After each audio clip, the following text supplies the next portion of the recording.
Hello and welcome along to another episode of this FM20 story, A Wandering Dork with me, Daniel. It's Season 4, Episode 2, and today for the first time we're going to show some EFL League Two action on camera. We've got a big game away to Blackpool, a side who are currently in the automatic promotion paces and one of the favourites to go up this season. We've got plenty of other things to talk about as well. We've got a couple more bits of transfer news that we're trying to get through. We're also going to talk about staffing, which is why we're on this screen, and we'll of course reflect on our start to the season as we're now at least 5 or 6 games in. But firstly, a massive thank you to everyone who continues to support the series. I really do greatly appreciate it. If you missed the start of the season episode 1, then do click back in the eye above to catch up. We had all of our summer transfer action coming in and out of the club until the end of July, and we also played our first game as an EFL club, that one in the Carabao Cup away to Plymouth. So plenty of action worth seeing, so do catch up if you haven't seen it already, and there's also a link to the whole playlist if you've missed any of this story or our head coach one so far. If you're still enjoying it as much as I am and looking forward to our first professional campaign, then please do put a thumbs up on the video. I've got real high hopes we can survive in League 2 and then really start to stamp our authority as a club. And if you're new to the channel, then do subscribe for daily FM20 content. We'll have a new episode every day at 4:30, rotating between this story and our head coach one. But firstly, we've started on the staff screen, and there's a very important reason for that. It's something we talked about in quite a lot of detail in our end of season review last year and then reflected on negatively in the last episode. We've now managed to get all of our key coaching staff onto full-time deals. Only our chief scout now hasn't signed one, and the under-18 manager who wants a big step up, but I'm just waiting to see what we can get in the job window. We're trying to recruit for another fitness coach, as the board allowing us to expand massively. We really are appreciative that is such a key thing. We've got a young side with plenty of potential and we want to unlock that with good coaching. So hopefully their development will improve very quickly. We're already noticing it over the last couple of weeks, and players have been getting to fitness more quickly as well, so it does show that it makes an almighty difference. But I know you're all here because you want to see how we've been getting on in the first part of the season, so let's go and have a look where we are in League 2 at the moment. We've played 6 league games following that Carabao Cup defeat, and things are going pretty well, I would say. We're in 14th place, 3 wins and 3 defeats. Our goal difference nothing, we're completely mix and match, and I think after a really poor start, we're starting to show signs that we should be very comfortable. I'd completely take that sort of position now. To be fair, I'd take 22nd or above, but I think we're going to be able to compete for mid-table. We've got a really solid side, though I think we may fall away towards the end of the year. It just depends how much these lads develop. There's so much potential in the squad, and the likes of Ethan Vaughan continue to skyrocket in their attributes, and that's really going to help us moving forward this year. We've got our 2 strikers in good form. Aaron Presley just ended a goal drought in style, so let's go and have a look at our recent games to see how we've got to this point so far. Interestingly, Tim Sherwood managing Blackpool today, a pretty big name for League 2 level, I guess. He had a decent spell at Tottenham a few years back, though he's not really had much to say since then. So you can see the start was a bit of a struggle. We didn't have players up to full fitness. We mentioned because of the Winter World Cup and the early start to the season, we always knew this sort of thing was going to be a problem. And following that Carabao Cup tie, we got battered at Colchester on the first day, a 3-0 defeat, and we fell away in the last half an hour. We just didn't have the fitness to compete at that level. Then the following game at home to Shrewsbury, again we were turned over. This time we put up a bit of a fight late on. Terrell Whittaker getting his first at this level this season, but Shrewsbury had already put the game beyond doubt, and unfortunately we fell to our first home defeat, but we did get back to winning ways immediately after. So our first win in League 2 came courtesy of a 1-0 win away at Newport. A clean sheet and a bit of a gritty performance, exactly what we wanted to see. Even the winner came via a first half own goal, as we had to rotate due to tiredness as well. So considering that the likes of Tom Whelan were playing, a player who's probably not good enough for this level, it really does show how hard we worked, and we did brilliantly to get ourselves to 3 points. And that bounce continued at home to Tranmere, despite being pegged back early on. Terrell Whittaker with a hat-trick at home, as we technically got our first win in a home game. Of course, we're currently ground sharing with Crawley and will be till about the new year, as our stadium's getting improved for Football League level, so we're going to have to put up with a slightly lower attendances. Not making as much money either, the matchday expenses are higher, so it is a bit of a shame that it's costing us slightly, but it's going to make it all worthwhile later on. We did then fall to a home defeat against Chesterfield though, another midweek match, and we just haven't got a strong enough squad for 2 games a week, so unfortunately that will be difficult this year, but as long as we win 1 in 2 or 3, we'll be absolutely absolutely fine and survive pretty comfortably. The backup side have also got a chance to play in the leasing.com trophy, so we'll be able to keep them ticking over fitness-wise. And you can see we've got Chelsea under-23s in our group, so that'll be the big game next time round. I will show one game from the competition, as it's the first time we're playing there, and 3 episodes, 3 different competitions. That's all the excitement we want for the Football League. But at home to Chesterfield we were beaten comfortably before a brilliant 3-1 win away at Dagenham. Aaron Presley, who had gone 13 games without scoring, turned the game around with a 5-minute hat-trick, the 51st, 52nd and 56th minute, some powering headers in there, and he's now back in goal-scoring form. So I'm hoping he'll carry that into today. 3 goals and 2 assists in 5 appearances, and he's just starting to improve as a full-time player, so I'm hoping he'll continue that as well. So a big game away at Blackpool, and probably one we'd expect to lose on paper, but you never know at the moment. We've got a really decent side, and the lads are in great spirits, and that could well keep us up on its own.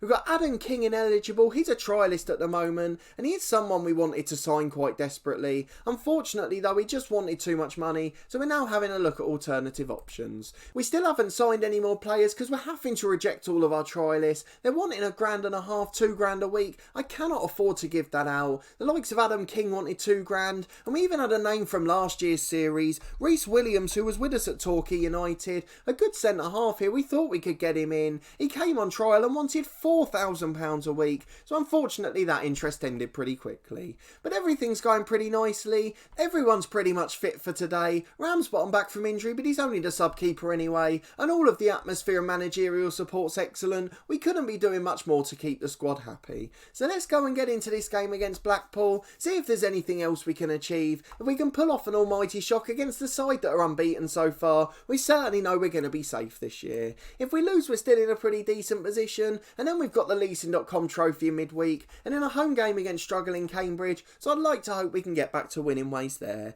No draws this season, that's the only thing we haven't had, so let's see if that changes today. It's a result I'd very much take in this one, but I know that's going to be easier said than done. So as a result of the brilliant away win against Dagenham, I'm going to stick with the exact same 11 and 18, so everyone's going to be playing that did in that game, and of course we're starting to get some of our substitutes back to fitness. So Callum Wright's on there. He'll eventually overtake Hondermark, though he's had a very good start to the season. He's just getting back to fitness after injury, missed a lot of pre-season, so we don't want to rush him in, and the same again for Paul McGowan at right back, although Ethan Vaughan continues to improve immeasurably. Brilliant work from him. He's becoming a proper Football League player, and he's really held his own at this level, so I'm not too worried about replacing him yet. The only change since the first day in terms of our first 11 is probably Humphreys coming in at centre half. He didn't go in the end, he rejected some other deals, and Lewis Lomas had a poor start to the season. So we've got Grant Smith in goal, Ethan Vaughan with his good relationship on the right wing, he's at right back with Zamura on the left, and then Jones and Humphreys combining at centre half with Hondermark and Matt Smith in central midfield. Lopez on the right wing, he's got that relationship with Vaughan, Yandolo on the left wing is starting to improve, and Presley and Whittaker settling in for another season, with Cameron Archer a game changer on the bench. So let's go and get into this game against Blackpool, one of our toughest away tests of the season, and with our usual tactic we'll see if we can sneak a result. We're not changing the way we play for anyone. Well, a 4-3-3 for the home side, and we can already tell the size and the scale of the ground. It's a little bit different. A club that were in the Premier League only 13 or 14 years ago from here. They've got some really good players, the likes of Turton, the skipper at right back, a few regens in there as well, the experienced Malone left back, Sully Kai over on the wing, and then Marley Watkins on the other side. They're a pretty star-studded team in truth. So we're going to tell the lads to get out and prove a point. Nick Haycock wanted them to pick up where they left off, but I thought this one might relax them a bit more. So let's just see if we can pull off a shock. Into the first half, staying on key highlights. Of course, as we get into this, let me know where you think we're going to finish this year. You've got the benefit this time of seeing the first 6 games. I think we're just about going to be comfortable, maybe that lower mid-table position. I've been surprised before though as Whittaker flicks one on here, into Guy in midfield though, and Blackpool able to build out from the back. They're in no rush to get it forward. It looks like they're probably quite a good footballing team. They've got that man in the middle extra. They're just trying to dominate the game. Though they go long here, and the centre forward brings it down brilliantly, beats Zamura and shoots just wide into the side netting. That's a bit of quality. He absolutely skinned 2 of our defenders. 10 minutes gone though, it remains 0-0. Been a pretty comfortable start so far.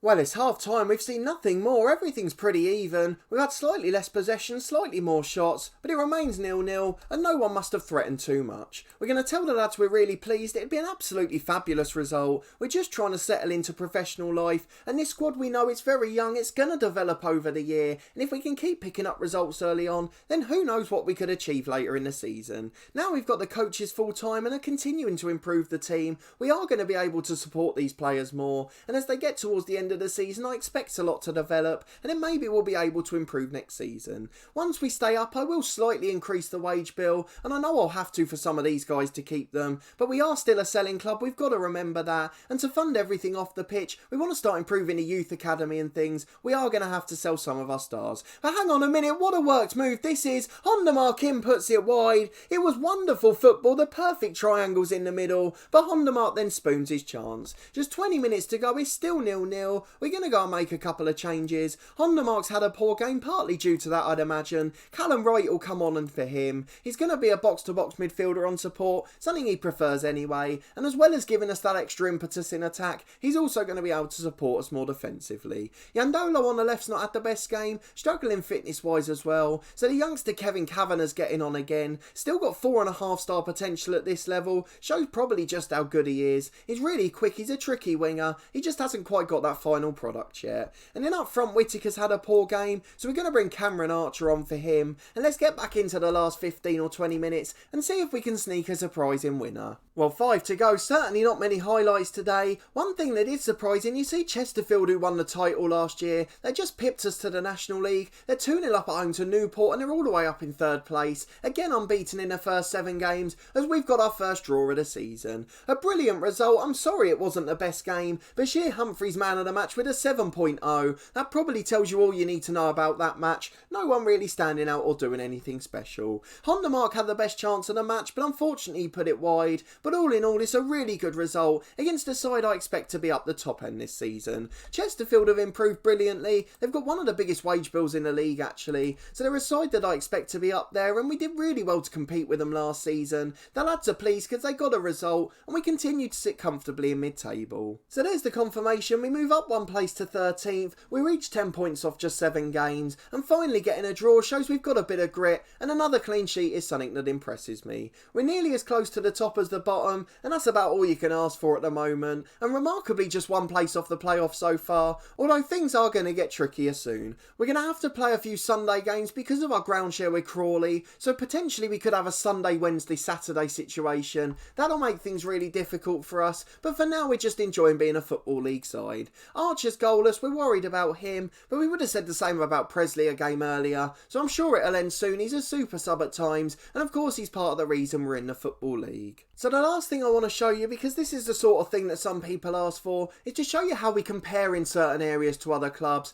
So we're going to go to our stats page and see if we can find it. If we go to the team stats, we'll compare our financial outlay to others. We've created more chances than anyone else. That's actually a pretty good sign this season. We've got the lowest attendance, but we're playing miles from home, so we can't really begrudge the lads that. But let's go and have a look at the player overview, or the team detail stats, sorry. I'm all over the place with this stats page. I always forget where these things are. So we're going to go and have a look at the net transfer spend, which we will be quite high on because we spent some money. 8.57 in deficit because we sold Fergal Hale-Brown in the summer. But if we look at the salary per year, this shows you just how much of a jump it is. Chesterfield actually up in 2nd, that's how much they've been able to invest, spending over 2 million a year on wages, significantly more than our whole club's turnover. Notts County spending nearly 1 million more, of course a side that started in the National League 3 or 4 years back, and in Plymouth who we played in the Carabao Cup in 3rd, and Blackpool, today's opponents, up there in 7th. If we scroll all the way down, we're only just over half what Dagenham and Redbridge are spending. They're our closest rivals in 23rd, and for that, considering the media don't predict us to be relegated, it shows just how good a squad we've got and how much of a great spirit they've got. They're not trying to spend too much money, they're not trying to take too much, they're not trying to be on big deals, they just want to improve as young stars. So we're in a great position in that sense, only spending 675 grand a year on wages, considering the next lowest is 1.2, and there's not many clubs around that level either. So I'm so proud of what we're doing here, and we're going to be doing this for at least another season. The club needs to improve and adapt to being professional, and the more we save on this side while staying up, the more we can develop our facilities for the future.